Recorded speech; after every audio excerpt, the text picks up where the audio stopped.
Dans Challengers, Zendaya, Josh O'Connor et Mike Faist sont au cœur d'un triangle amoureux. Mais c'est aussi et surtout un film sur le tennis. Il nous raconte l'intensité du tournage et comment ils se sont entraînés pour devenir des joueurs pros. There was a good documentary that I can't remember the name of that was on Netflix right before. It's like the Formula One. No, that one came out after. This was about yeah, that would have been great. There was actually there was a documentary about like a top 10 player who was battling his own mental health, actually. And that was actually a really interesting thing to watch, just in terms of hearing him speak about the challenges of being in this isolating sport and constantly fighting your own brain. This match could change my life, and then all of a sudden, I think I'm dying. Did you watch that before? No, it wasn't before. It was when I got the job. Oh, right. Oh, okay. Yeah, sorry. It wasn't even like tennis. It was an entirely different game.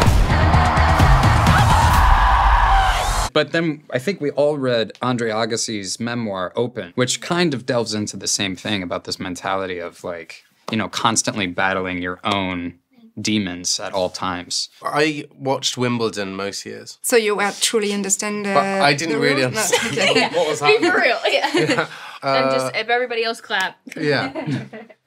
Yeah, that was great. Yeah, it was good. Brad Gilbert was our tennis coach. He worked with Andre Agassi, and I think was an inspiration massively to, I think, Justin and his creation of this film, and the idea of playing challengers, and again, the psychology of these tennis players is awesome. He has such a deep love for the game. Like, I've never seen someone so passionate about it. At one point, I think I felt bad because I think he was split between three of us. So we also had Eric come on board to help me as well. We needed more hands on deck. Specifically, we needed more hands on deck. Yeah.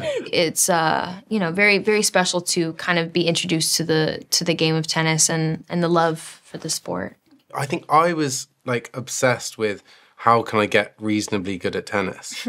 And actually, I remember there was a day where Z came in and I was feeling really anxious. I'd spoken to Mike one night and I was like, God, what am I going to do? Like, I am terrible at tennis and I'm playing a very good tennis player.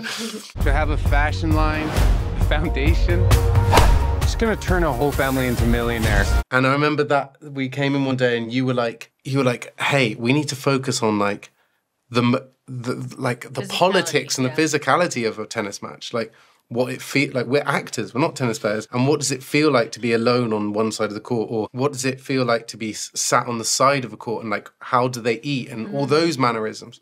And as soon as I like unlocked that and was able to look at it as like, it's a bigger character study than just the like actual being good at tennis. Yeah.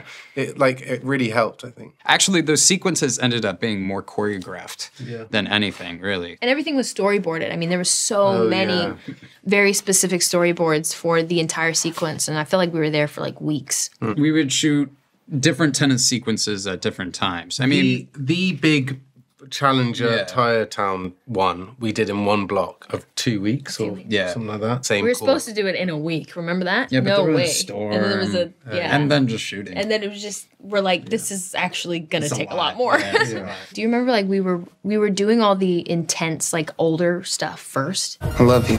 I know.